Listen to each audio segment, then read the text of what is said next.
Hello, you guys. Welcome back. This is episode 3, and we're gonna get right into putting on it. And basically, it left off where Denba and Dr. Stash were talking, and then there was this breakthrough that through all this macho-ness that we saw in previous episodes, it was really just to cover the fact that he was scared and he broke down, and he has this past of DV where he grew up as a child seeing his father be frustrated and taking it out on his mom and not understanding why that was taking place. And I think he grew up thinking that anger was the best response, I suppose, to control situations, whether it be his anger issues or whether it be, sometimes we tend to use anger as a means to control things we cannot control. Like, a better sense of things would be the economy. We individually cannot really control the trajectory of things. You don't know if there's going to be an economic downturn, if there's going to be a possible pandemic. These are things we cannot control, and sometimes the fear of not being able to control these things make people react with anger, and that is what he's doing, because that's what he saw at home, essentially. So we had this whole breakthrough, and he spoke about his anger issues and depression and his anxiety, and it was very shocking how as soon as Chance left, he was just able to completely let his guard down and be able to let it go. That was very interesting.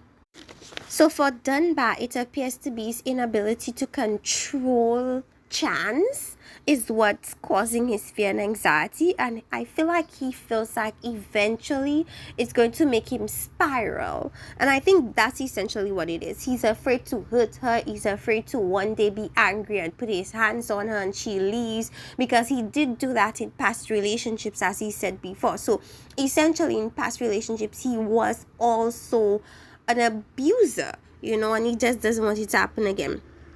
So they have the meeting and it's a no-show. They don't show up, and we learned that they took some time to just, I guess, process the situation. And I don't know if he spoke about like his full breakdown to Chance. I don't think he did. One moment you have anxiety, and then when they finally meet up with Dr. Stash, it's Dunbar is basically saying he's healing. Like, depression doesn't work that way. It's not one moment you're depressed and have anxiety and the next moment you're fine. That's crazy. And the next moment you feel like she's gonna be the one that's gonna help you. Like, where that came from? Where did that come from? You were telling Dr. Stacy that you didn't trust that she would stay after you divulge all these things. So because in his mind he feels as if she's a strong independent woman and she's gonna want him to be a strong man, so I feel like showing signs of weakness with Chance is something that he is not interested in doing, and so that's why I feel like he didn't completely tell her the truth of his conversations with Dr. Stash, and maybe just lightly brushed on it, and then she probably just told him, oh, you could deal with it with me, I'll stay with you, or whatever it is Chance told him. But that's just crazy, the turn of events from not trusting that she'd stay to, and then Chance is like, okay, did you say you don't trust me, or is that something she's spinning? Technically, Dr. Stash was spinning it a bit because he didn't say he fully didn't trust her. I think she took what he was saying out of context. He didn't say he didn't trust her. He said he didn't trust that she would stay after which is a completely different thing. So for Dr. Stash to repeatedly say that, it kind of makes me feel like she's messy. And her approach is very blunt and it's very abrasive. And for somebody like Chance, her response to that would be to give you that energy back, because the same way you could say Dr. Stash is a strong woman, Chance is equally as strong. And put these two women in the same room together, you're most likely to get that back and forth that we saw on the TV screen, that pushback, But what I saw was that Dunbar and Chance already spoke, and their intention was already to leave. Like, and they stated that they talked about it and it was not to continue with the process. The intention was never to leave. I just feel like Dr. Stash is too pushy with the context of the show, although I do understand, and I'm pretty sure producers were like, oh, and make sure that they follow the thing of the show and whatever. I understand that, but Dr. Nicole wasn't as pushy. She was still pushy as well, but she wasn't as pushy, and she had a softer approach, so to speak, that I guess worked with the couples better than Dr. Stash does. Now let's go into, so Dunbar and Chance decided not to come back. So there's going to be a new couple that's coming in. I'm not sure who it is. I think it's somebody new. People were saying they feel like it's a couple that's been there before. I don't think so. I think it's gonna be a new couple. But if it is an old couple, then I guess that's good too. But then that's a bad thing, because that means that they still have issues, which means they never worked on it in the previous seasons. So what do you guys think about Dunbar and Chance leaving? I want you to tell me in the comment section, please. Now, next we have Joya and Jason. Now, he talks about his date, and basically they were really compatible. And if you listen to Dr. Stash, it almost seems as if she wants these men to find better partners. That's what it's. She wants both couples. I'm not both couples, but both people in the relationship to find better connections and stop being stagnant in the current connection. I think that essentially is what they need. They need that push, but it shouldn't be so obvious that that's what you want. Because he's like, oh yeah, you guys are very compatible. So I'm pretty sure Doctor is expecting Jason to say, okay, he's gonna go out on another date with this woman. And I also thought he would go out on another date with the woman, but I feel like the reason why he didn't is because he wants to be respectful to Joya, and also because he's afraid of what he might do if he decides to go on another date with her, because they're already so compatible as is. I feel like a lot of the reasons why none of them choose to go out on second dates is because of fear of what they will do, and fear of disrespecting their partners. So the exes situation, because in this episode they had to go on dates with their exes. Now the only couple that did it was Catherine and Ricky.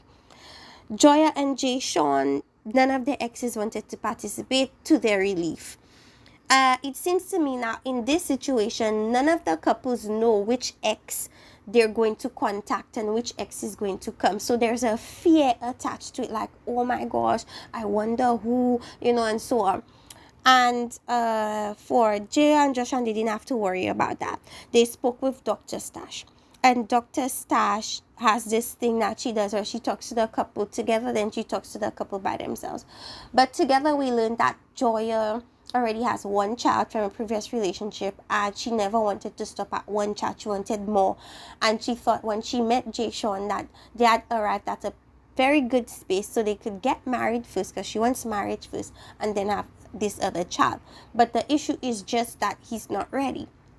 And the worst thing to do is to try to force a man to want what you want when you want it, because it's just never gonna work.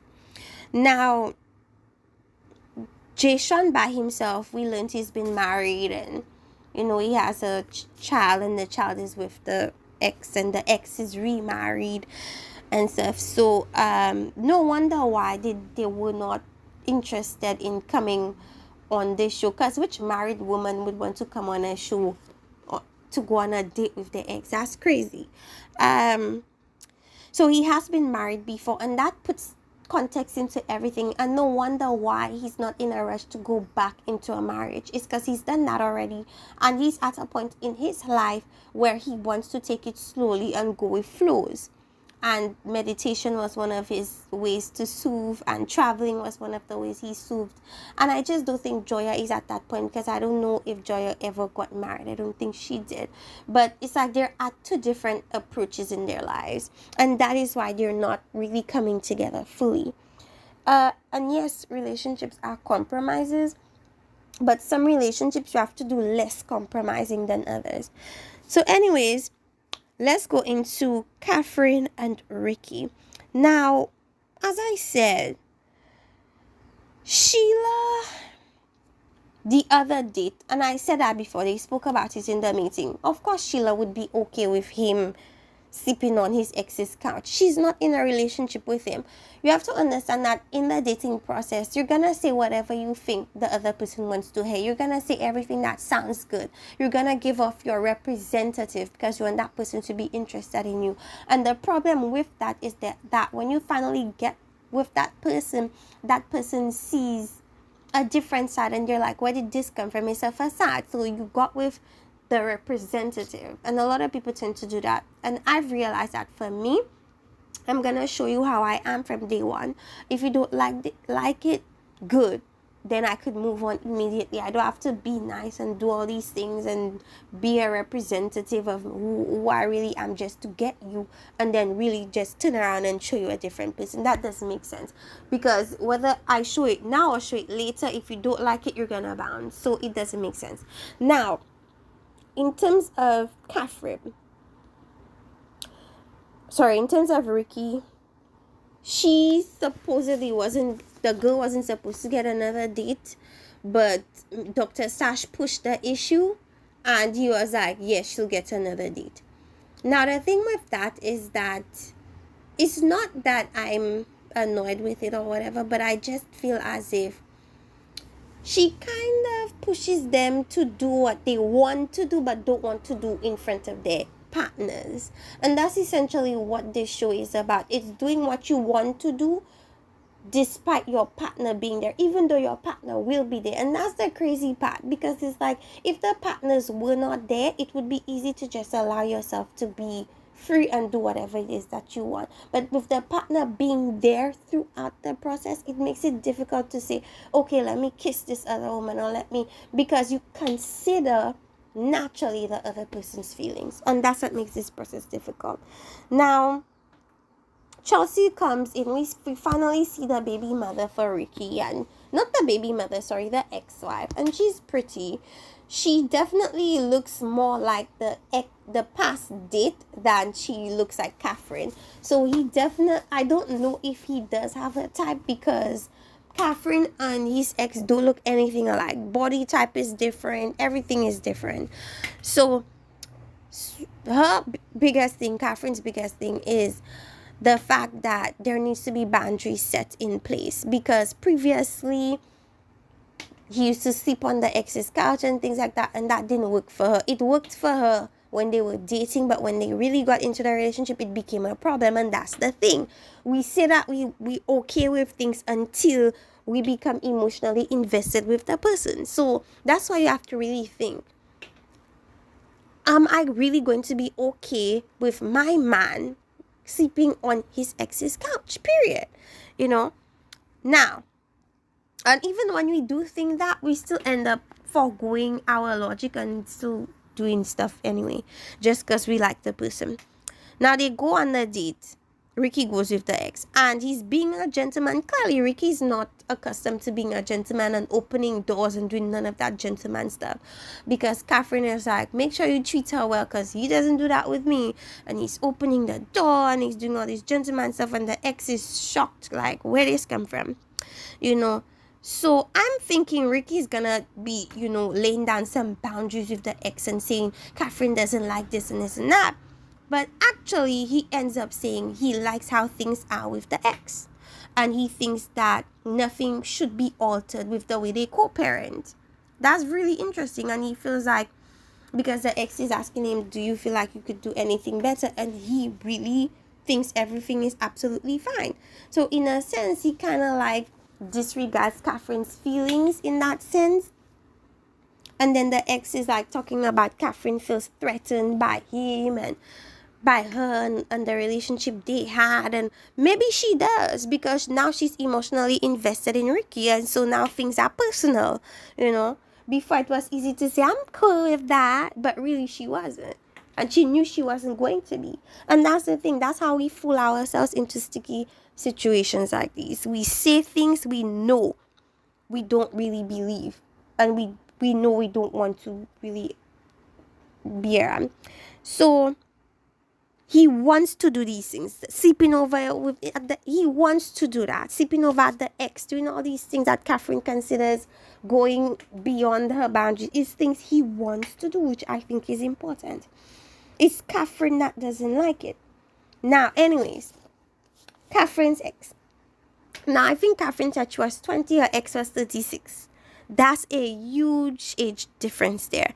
And I feel like men that go for women that are so much younger than them essentially do so because they feel like they could control the woman, and ended up with a huge issue with that young woman they get with, because they understand quickly that they're not able to control them. And I feel like that was the situation with them. He mentions her being hard-headed and stuff like that. Case in point. Now, for her, she mentioned boundaries are her biggest thing with her relationship currently, and the insecurities with her, she states, started with this current ex that she's sitting with, the fact that he dealt with exes and stuff like that. So I feel like with Catherine, according to the ex, she has changed, she has evolved. He thinks that she should continue to do so, and I feel like with everything, communication is really the key here, and that's what they need to be able to get through things. So far, they're like the coolest couple, the chillest couple.